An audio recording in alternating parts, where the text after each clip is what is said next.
Hai hai hai, Shalom. Apa kabar anak-anak ibu?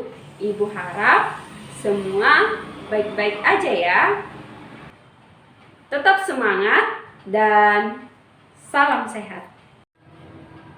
Baiklah anak-anak, judul kita adalah pendalaman kalender liturgi.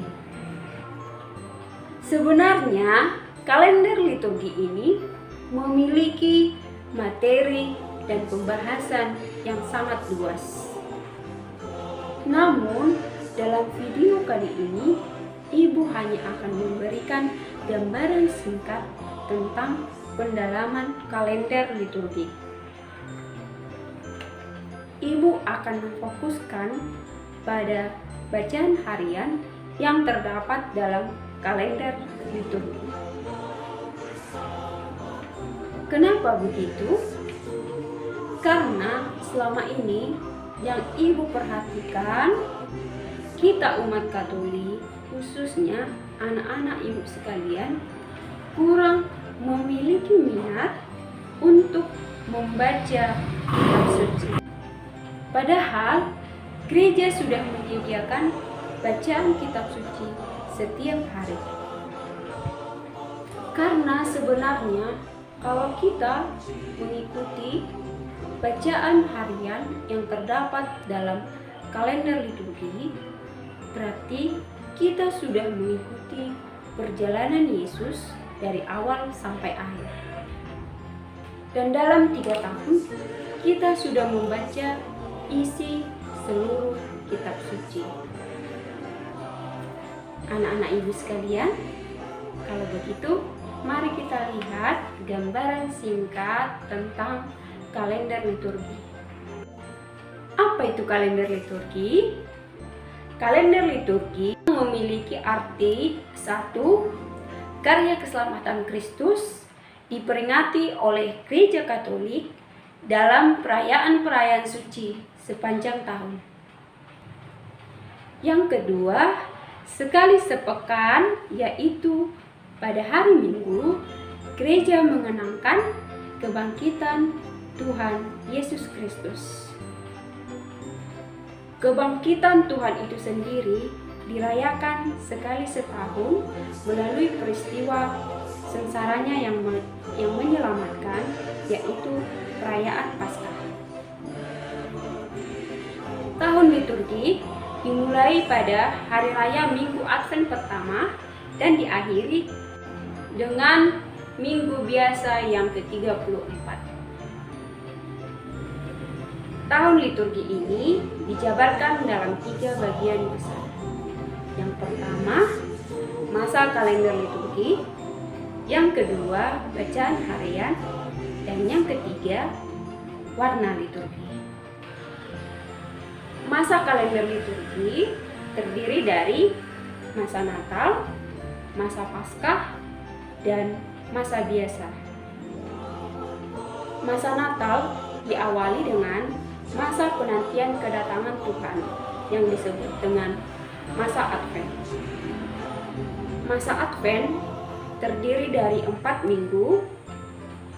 Masa Advent ini ditandai dengan penyalaan lilin yang disebut dengan lingkaran lilin Advent atau korona.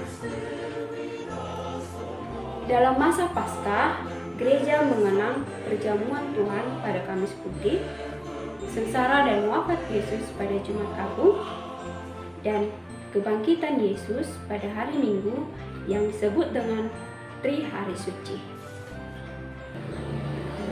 Di samping liturgi khusus seperti Natal dan Paskah, masih ada lingkaran liturgi yang terdiri dari 34 minggu, yaitu masa biasa.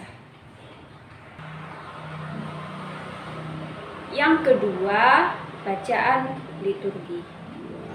Siklus liturgi ditampilkan lewat bacaan-bacaan kitab suci. Dalam tahun liturgi ini, gereja juga telah menentukan pembagian bacaan-bacaan kitab suci yang diwartakan, dengan maksud agar umat beriman Katolik semakin terbantu untuk lebih memahami peristiwa penyelamatan yang dirayakannya. Bacaan liturgi terdiri dari bacaan mingguan dan bacaan harian. Bacaan mingguan terdiri dari tahun A, Injil bacaan diambil dari Injil Matius. Tahun B, Injil bacaan diambil dari Injil Markus. Tahun C, bacaan Injil diambil dari Injil Lukas. Sedangkan dalam masa khusus, Injil diambil dari Injil Yohanes.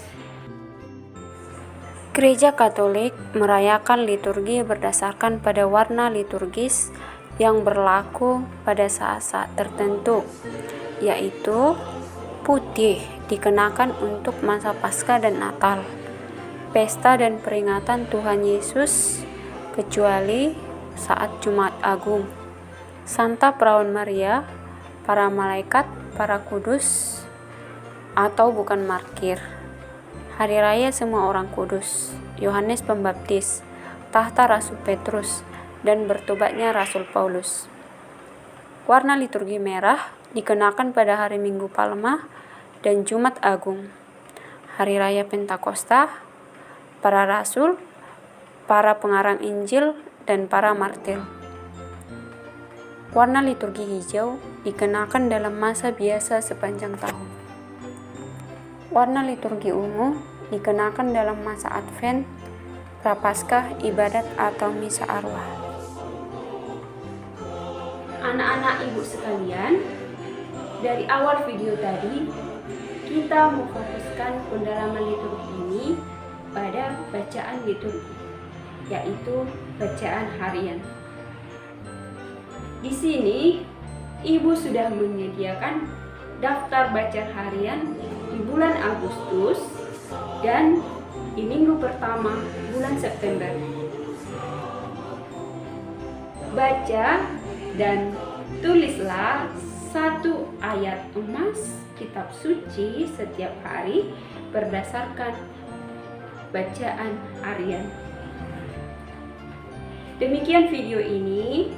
Semoga dengan video singkat ini kamu memahami gambaran singkat tentang kalender liturgi, dan yang terpenting kamu dapat meningkatkan minat membaca Alkitab. Ibu ucapkan terima kasih dan bye-bye.